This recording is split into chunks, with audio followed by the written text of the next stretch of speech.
உலகத்திலே உள்ள ஒரு பெரிய புத்தகத்தை ஒரு பிசாசு எழுதுச்சுன்னு சொன்னால் உங்களால் நம்ப முடியுதா? எஸ், டிவில்ஸ் பைபிள்னு அழைக்கப்படக்கூடிய இந்த கோடெக்ஸ் ஜிகாஸ்ங்கிற ஒரு புத்தகம் உண்மையாலுமே ஒரு பிசாசு எழுதுச்சா இல்லையா? இதை பற்றி டீட்டெயிலாக இந்த வீடியோவில் பார்த்துருவோம். Yes, welcome to Shoban and cover.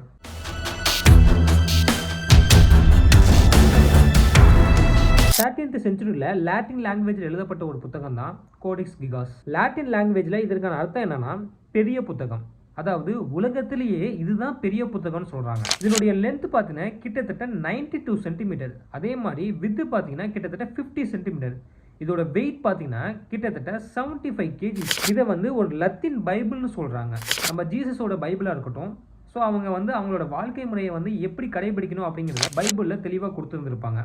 ஆனால் அதுக்கு ஆப்போசிட்டாக ஒரு புத்தகம் எப்படி தீய வழியில் செயல்படணுங்கிறத தெளிவாக கொடுத்துருக்குன்னு சொன்னால் அதுதான் ஆச்சரியமாக இருக்குது. அதில் பழமையான மருத்துவ குறிப்புகளாக இருந்துச்சு.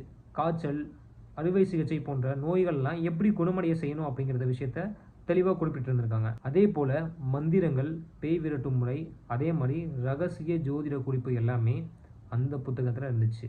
இதை விட என்ன ஒரு ஆச்சரியம்னா, அந்த புத்தகத்துக்கு நடுவில் 50 சென்டிமீட்டர் உயரமுள்ள ஒரு பிசாசனோட முழு படத்தை வரைஞ்சிருக்காங்க.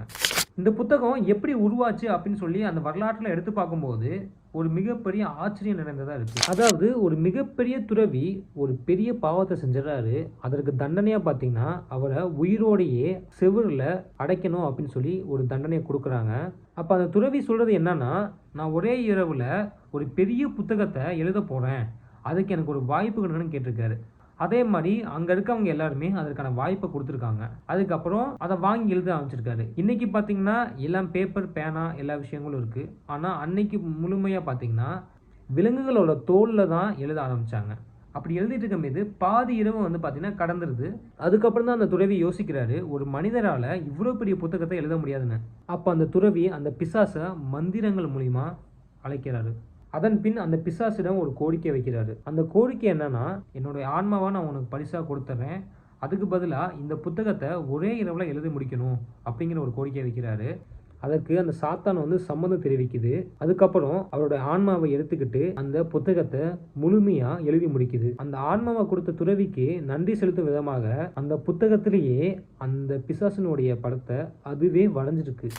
இதில் இருக்கக்கூடிய மர்மம் என்னன்னா, அந்த புத்தகத்தில் மொத்தமாக பார்த்தீங்கன்னா ஒரே கையெழுத்தில் தான் எழுதப்பட்டிருக்கு. இந்த புத்தகத்தை முழுமையாக எழுதி முடிக்கணும்னா கிட்டத்தட்ட சாதாரணமாக 20 ஆண்டுகள் ஆகும்னு சொல்லி சொல்கிறாங்க.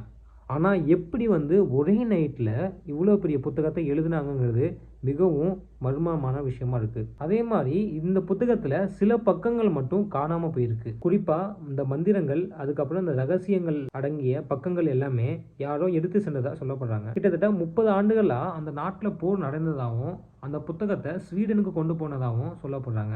இப்போ இந்த புத்தகம் ஸ்வீடனில் இருக்கக்கூடிய ஸ்டாக்ஹோமில் தேசிய நூலாக பாதுகாக்கப்படுது. இந்த ஒரு புத்தகம் மனித வரலாற்றிலேயே மிகப்பெரிய ஒரு மர்மமான ஆவணமாக இருக்குது. உண்மையிலேயே இந்த ஒரு புத்தகம் பிசாசால தான் எழுதப்பட்டுச்சா, இல்லை இது மனிதர்களோட கட்டுக்கதையா? இதை பற்றி நீங்கள் என்ன நினைக்கிறீங்கன்னு கீழே கமெண்ட்டில் சொல்லுங்கள். இது மாதிரி மோர் இன்ட்ரெஸ்டிங்கான கண்டென்ட்டுக்கு ஷோபன் அண்ட் கவர் சேனலை சப்ஸ்கிரைப் பண்ணிவிட்டு பெல் ஐக்கானை கிளிக் பண்ணிக்கோங்க.